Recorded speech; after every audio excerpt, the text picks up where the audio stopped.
John Stenga here with ICGaels.com, being joined by new Iona College men's basketball assistant coach Eric Eaton. Coach, welcome to the Maroon Gold, and thanks for joining us. Thank you. Appreciate you guys having me. First off, what about Iona and specifically the men's basketball program appealed to you?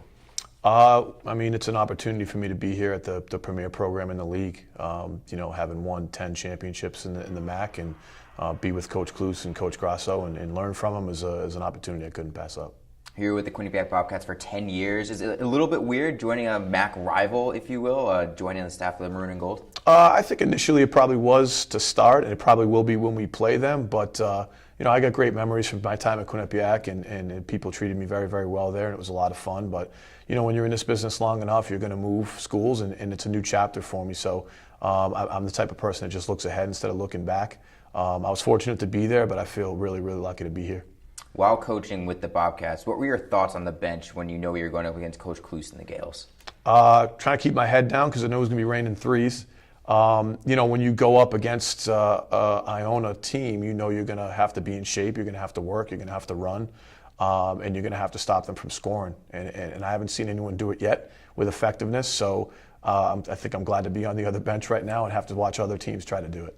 Now, the Heinz Center is known as a tough place to play, and you came as an opposing assistant coach, and you watch your teams compete here at the Heinz Center. So from the opposing side, what's it like coming into the Heinz Center and trying to compete with the Gaels? Well, I think you know that their record is impeccable here over the last 7 years, and there's a reason for that. It's a reason for that because the team has obviously been very good and very well coached, but there's a reason for it because of the following that the program has. So when you're going to come into a gym where there's going to be that many people going crazy, it's a hostile environment, and you can sense the confidence on the players that when they play at home, they're going to give themselves a great chance to win.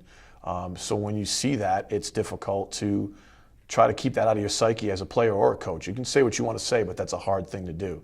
So again, being on the other side of it now and having that confidence going in that we have a home game and it's a place where we're really, really comfortable, it's an exciting feeling. Now, you've had a lot of postseason success going back to your D3 days with UMass Dartmouth as a volunteer assistant. You reached the NCAA tournament, and then immense success with Holy Cross, University at Albany, and Quinnipiac as well. What's the most consistent trait among all the teams that you've reached the postseason with? Amongst all those teams, is there a trait that has worked through your years of coaching that you see with each of those teams? I would say it's probably unselfishness. When you've got a group of guys that are really invested in the goal and invested in each other, and you don't have a lot of guys worried about their own stuff and themselves. You talked about UMass Dartmouth back then. We didn't have to compete with social media and all that other stuff. These guys have so many more challenges in front of them that we never had, or even Holy Cross and Albany, we didn't have those problems. So I think unselfishness is the biggest thing. When you got everybody worried about the task at hand and beating your opponent, working in practice every day, be the best team you can be, and really execute what you're being asked to execute all the time, you do that, you'll be fine. Social media is one area where during your coaching career has definitely grown and been a huge impact. Are there any other things during your years of coaching that have changed a lot that you've noticed? I don't think so. I'm not one of those guys who subscribes to the whole kids are different and all that stuff. Kids are kids. When I was a kid, I thought I knew everything and I didn't know anything. And kids now are the same. They think they know everything and they don't know anything. So I kind of look at it like, if I'm too worried about what might change, I'm going to miss something with the guys that are here in front of me. So I really just try to invest myself as much as I can in the guys that I'm coaching and their experience in college. My college coach gave me an unbelievable experience in school, matured me from a immature kid to a young adult when I left. And that's really a big reason why I do what I do, so that I can help them along their journey, however they got here, however long they're here, and wherever they plan to go when they leave. That's how I view what I do. And I obviously love the game, so to be able to do that every day and help these young guys figure themselves out for their time here, that's a blessing for me. Do you have any coaching mentors who you look up to and maybe you still reach out to now for advice, or you look back at the lessons they taught you? Yeah, absolutely. I've been fortunate in the schools I've been at to work with some really, really good assistants. That's where it kind of starts for me, because you're the backbone of what you do. You're in the trenches day to day. I've been with some really, really good guys who, like you said, you talked about the team's success, unselfish staffs. No one was worried about who signed a kid, or who recruited a kid, or who developed a kid. That's part of the business, but everybody was rowing the boat in the same direction. And all the head coaches I've worked for, my coach Brian Baptiste at UMass Dartmouth has won over 600 games. He's an amazing coach and an even better man.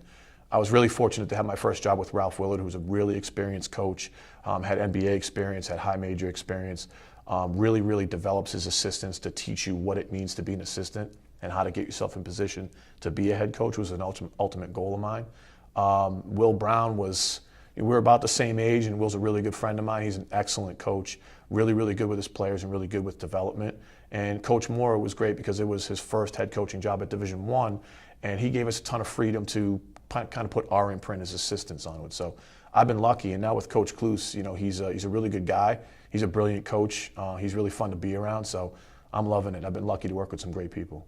How would you describe your personal coaching philosophy? It's pretty straightforward and simple, to be honest. I just want guys to work hard, and I want guys to be about the team, because that's what I was as a player. I wasn't very good, but that's what I was like as a player. So that's all I expect from them. I'm very, very upfront and honest with them. And when they're doing well, I'm their biggest fan, and I'm jumping around like a fool on the sideline or in practice for them. And when they're not doing what's expected of them as far as their effort, then I'm right on them and I'm right in their face. I got an intensity that I think helps me. But ultimately, I want them to be successful. So I'll do whatever I can to help them and get to that point. You excited to start the season at the University of Albany and going against Will Brown? Not really, no, because it's never fun to play against your friends because somebody's going to end up losing. But I got some really, really great memories of 2 championships there. So anytime I set foot in that gym and see the banners up there, it's pretty cool to know you're a part of something special. But for the 40 minutes we're going to be playing that game, I'm going to be trying to beat them. So before we know what the season is going to be here, so is there a message you want to give to Gael Nation about what they can expect from the men's basketball program this year? No, they don't need that from me. They know what to expect from our team. We're going to have a really, really good group of guys. I'm excited about the kids.